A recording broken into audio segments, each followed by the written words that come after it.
जय जोहार, नमस्कार संगवारी हो। दैनिक छत्तीसगढ़ चैनल देख रहे हैं आप और छत्तीसगढ़ प्रदेश की रोजाना खबरें पाने के लिए बस आपको इस चैनल को कर लेना है सब्सक्राइब, साथ ही साथ घंटी को भी दबा लेना है। चलिए आज की सबसे पहली बड़ी खबर आई है जहां पर 26 जनवरी के अवसर पर छत्तीसगढ़ के कई ऐसे विभिन्न शहर हैं जहां पर ट्रैक्टर रैली का आयोजन व्यापक तरीके से किया गया था।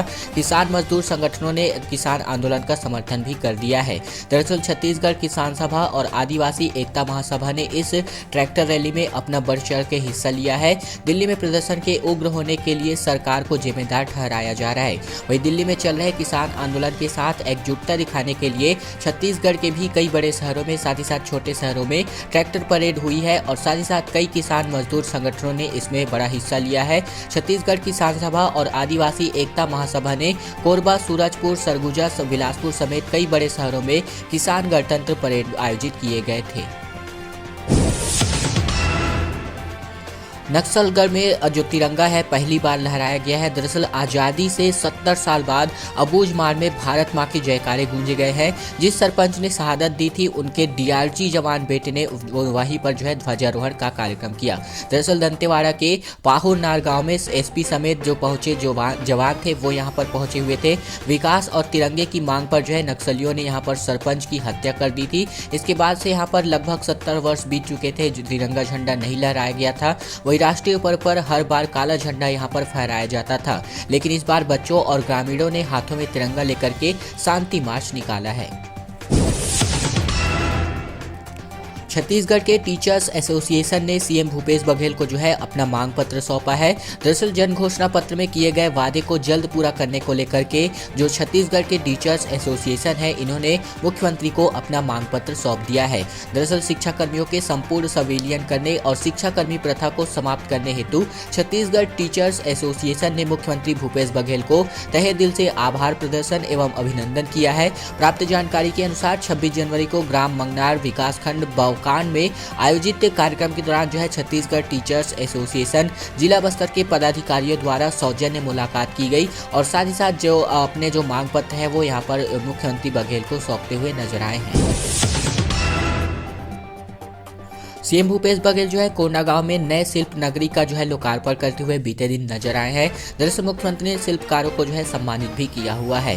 मुख्यमंत्री भूपेश बघेल 2 दिवसीय कोंडागांव प्रवास के दौरान बीते दिन जो है जिले की नई पहचान के रूप में लगभग 3 करोड़ 14 लाख रुपए की लागत से बनाई गई शिल्प नगरी का लोकार्पण किया। वहीं मुख्यमंत्री ने इस अवसर पर गणतंत्र दिवस की बधाई देते हुए छत्तीसगढ़ की समृद्धि और साथ ही साथ कला और संस्कृति हमारी पहचान है ऐसा जो बयान है ये यहाँ पर देते हुए नजर आए हैं। इसके अलावा सभी कलाकारों अपनी कलाकृतियों के माध्यम से छिपी हुई अभिव्यक्ति को अपने कला में समाहित करते हैं ऐसा मुख्यमंत्री का बयान निकलकर सामने आया है। एक बड़ी कार्यवाही निकलकर सामने आई है जिसके अंतर्गत लोक सेवा गारंटी में लगभग 1.5 लाख शिकायतें जो है अकेले रायगढ़ जिले से प्रवेश की गई हैं। दरअसल आपको बता दें कि 67% इनमें से जो भी 1.5 लाख शिकायतें हैं इनमें से 67% का निराकरण हो चुका है। वहीं प्रदेश में लगभग दूसरे नंबर पर रायगढ़ जिला बताया जा रहा है। जन चौपाल में शिकायत देखकर कलेक्टर का कहना है कि किसानों की नहीं सुनी तो यहाँ पर कार्यवाही जो है करी जानी है। दरअसल आपको बता दें कि जन चौपाल के माध्यम से प्रत्येक जिले में जो है कलेक्टरों द्वारा एक जो लोक सेवा गारंटी है ये यहाँ पर योजना चलाई जा रही है जिसके अंतर्गत जो भी आपके समस्याएं हैं उनका निराकरण करना होता है। तो इसके अंतर्गत जो है लगभग अकेले अगर हम रायगढ़ जिले की बात करें तो प्रदेश में दूसरे नंबर पर रायगढ़ जिला है जहां पर 67% निराकरण हो चुका है 1.5 लाख की शिकायतों की अगर हम बात करें तो। फिलहाल सोमवार को जन चौपाल में कलेक्टर भीम सिंह ने लोगों की समस्याएं सुनी है। उन्होंने कहा कि किसानों की किसी भी तरह के आवेदनों पर संबंधित विभाग तत्काल कार्यवाही करके रिपोर्ट करेंगे और साथ ही साथ तय सीमा के भीतर किसानों के आवेदनों पर कार्यवाही नहीं करने वाले अधिकारियों पर सीधी कार्यवाही जो है करी जाएगी ऐसा कलेक्टर भीम सिंह का बयान निकलकर सामने आया है।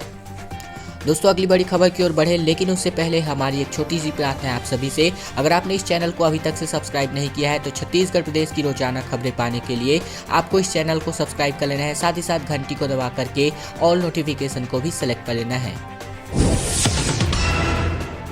गणतंत्र दिवस के अवसर पर एक विशेष आपके लिए समाचार जो है लेकर आ चुके हैं। दरअसल आधे छत्तीसगढ़ की जो संविधान है उसकी एक विशेष व्यवस्था यानी कि 5वीं अनुसूची के लिए जो हमारे छत्तीसगढ़ के आदिवासी है इनको जो है एक प्रकार से अतिरिक्त ताकत जो है इनको प्रदान कर दी गई है। अब अगर पैसा कानून इसे जो है और मजबूत करने की तैयारी जो है सरकार जो है करने जा रही है। दरअसल 26 जनवरी 1950 को लागू हुए संविधान में कुछ विशेष व्यवस्थाएं और अनुच्छेद शामिल किए गए हैं, जिनमें से एक यानी कि अगर हम 5वीं अनुसूची की बात करें तो छत्तीसगढ़ के बड़े भूभाग पर ये जो 5वीं अनुसूची है लागू होती है। लगभग समूचे बस्तर तथा सरगुजा समेत कुछ इलाकों यानी कि प्रदेश के लगभग 65% भूभाग पर इसी 5वीं अनुसूची ने प्रदेश के मूल निवासियों यानी कि आदिवासियों को दशकों से एक खास तरह की ताकत दे रखी है। खास बात यह है कि जब संविधान में ये व्यवस्था की जा रही थी तब संविधान निर्माता बाबा साहेब भीमराव अंबेडकर के साथ संविधान निर्माता समिति के कांकेर के राम प्रसाद कोटाई भी सदस्य थे।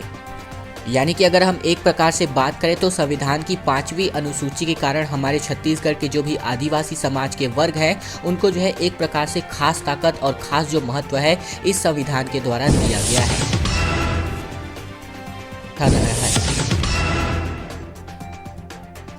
अच्छी खबर निकलकर सामने आ रही है रायपुर से, जहां पर पंथी नर्तक जो है डॉक्टर राधेश्याम बारले को जो है इस बार का पद्मश्री जो पुरस्कार है मिलने वाला है।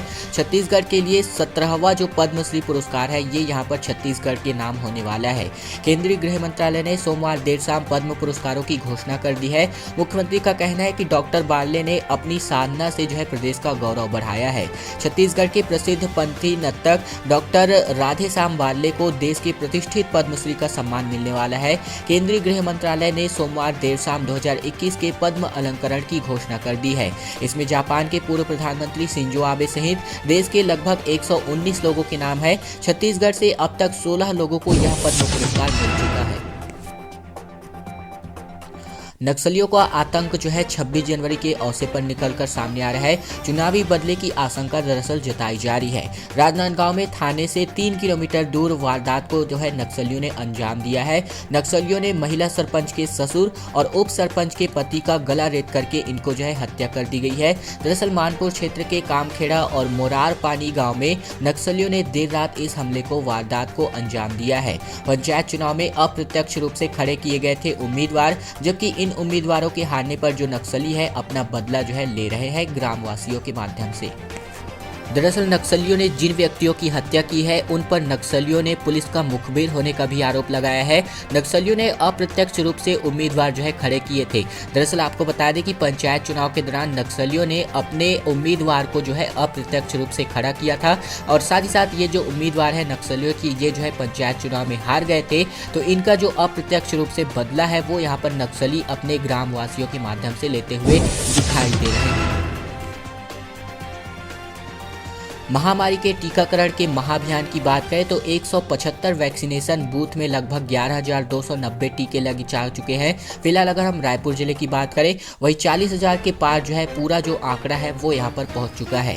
दरअसल प्रदेश में वैक्सीनेशन बूथ सोमवार को 97 से बढ़ा करके 175 कर दिए गए हैं। वही बूथ की संख्या बढ़ाने के पहले दिन ही टीकाकरण का जबरदस्त असर जो है देखने को मिला है। 11,290 टीके लगाए गए एक ही दिन में। ये एक दिन में अब तक हुए टीकाकरण की तुलना में संख्या में दोगुनी है। वही अभी तक जो है एक दिन में औसतन 5,500 टीके ही लगाए जाते रहे हैं। वही अगर हम आपको बताएं तो ये जो टीकाकरण की संख्या है लगातार बढ़ते हुई आप लोगों को दिखाई देने वाली है। छत्तीसगढ़ में अगर हम महामारी की अपडेट की बात करें तो 3 जिलों में 25 दिन से महामारी के कोई भी मौत का आंकड़ा जो है सामने नहीं आ रहा है। प्रदेश में बीते 24 घंटे में 482 नए केसेस की पुष्टि हुई है। 13 लोगों की मौत भी इस बीते 24 घंटे में इस महामारी की वजह से बताई जा रही है।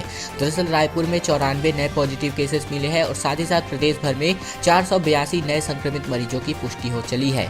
पिछले 24 घंटे में राजधानी के एक व्यक्ति समेत कुल 13 लोगों की मौत इस महामारी की वजह से हो चुकी है। प्रदेश में जिनमें दंतेवाड़ा, नारायणपुर और सुकमा ऐसे 3 जिले हैं जहां पर जनवरी में एक भी महामारी से मृत्यु का आंकड़ा नहीं आ रहा है।